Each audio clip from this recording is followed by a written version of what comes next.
नमस्कार, आप सभी का हमारे चैनल पर हार्दिक स्वागत है। आज हम बात करेंगे आंवले की एकादशी के बारे में। आइए शुरू करते हैं। आंवले की एकादशी के दिन आंवले के पेड़ के नीचे भगवान विष्णु की पूजा करने का विधान है। दिन भर व्रत रखा जाता है और आंवले की एकादशी व्रत की कथा सुनी जाती है। हर व्रत में कथा सुनना बहुत जरूरी होता है, तभी उस व्रत का पूरा फल आपको प्राप्त होता है। आंवले की एकादशी व्रत करने से सभी पापों का नाश होता है और मोक्ष की प्राप्ति होती है। चलिए सुनते हैं आंवले की एकादशी की व्रत कथा। एक बार की बात है, एक वैदिक नाम का नगर था। उस नगर में ब्राह्मण, वैश्य, क्षत्रिय, शूद्र चारों वर्ण बहुत ही आनंद पूर्वक रहते थे। नगर में सदैव वेद ध्वनि गूंजा करती थी। उस नगर में पापी, दुराचारी, नास्तिक कोई भी नहीं था। उस नगर में चैत्ररथ नाम के चंद्रवर्षी राजा राज करते थे। वह राजा बहुत ही विद्वान और धार्मिक थे। उस राज्य में कोई भी दरिद्र और कंजूस नहीं था। उस राज्य के सारे निवासी विष्णु जी के भक्त थे। वहां के निवासी वृद्ध से बालक तक सभी लोग एकादशी का व्रत करते थे। एक समय की बात है, फागुन मास के शुक्ल पक्ष की आम्ल की एकादशी आई।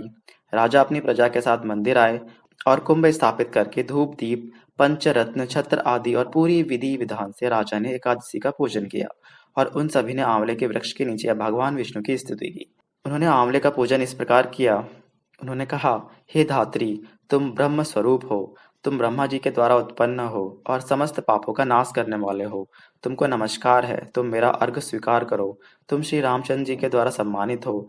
मैं आपकी प्रार्थना करता हूँ, आप मेरे समस्त पापों का हरण करो। उस देवालय में रात को सबने जागरण किया और रात के समय उस जगह एक बहेलिया आया। वह बहेलिया महापापी और दुराचारी था। अपने परिवार को चलाने के लिए वह जीवों की हत्या करता था। उस दिन वह बहेलिया भूख प्यास से व्याकुल था, इसलिए कुछ भोजन की इच्छा में वह मंदिर के एक कोने में बैठ गया। मंदिर में भगवान विष्णु की कथा और एकादशी महात्म सुनने लगा। इस प्रकार उस बहेलिया ने अब पूरे रात अन्य लोगों के साथ जागरण करने में व्यतीत कर दी और प्रातःकाल होते ही सभी लोग अपने घर आ गए। इसी प्रकार वह बहेलिया भी अपने घर चला गया और उसने भोजन किया। कुछ समय बीतने के बाद उस बहेलिया की मृत्यु हो गई और आम्ल की एकादशी के व्रत और जागरण के प्रभाव से उसने एक राजा के यहाँ जन्म लिया। उसका नाम वसुरथ रखा गया। जब वह बड़ा होकर राजा बना तो उसकी एक बहुत बड़ी प्रतापी सेना थी, जो धन धान्य से युक्त थी।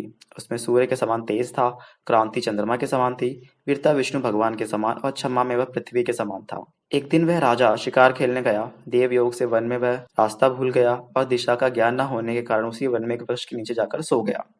उसी समय पहाड़ी से डाकू आए और राजा को अकेला देखकर मारो मारो बोलते हुए उस राजा पर टूट पड़े। डाकू कहने लगे कि इस राजा ने हमारे माता पिता को, हमारे पुत्रों को, सभी संबंधियों को मारा है। इसलिए इस राजा को देश से निकाल दिया गया है। इसलिए हमें इसे मार देना चाहिए।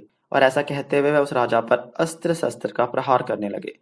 अस्त्र शस्त्र राजा के शरीर पर गिरते ही नष्ट हो जाते और राजा को पुष्पों के समान प्रतीत होते। सभी अस्त्रों का उन पर उल्टा प्रहार होने लगा, जिससे वह मूर्छित हो गए।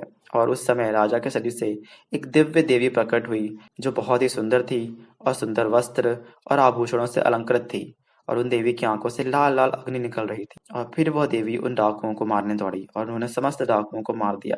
जब राजा जागा और उन डाकुओं को मरा हुआ देखकर सोचने लगा कि इन शत्रुओं को किसने मारा है, इस वन में मेरा कौन हितैषी है।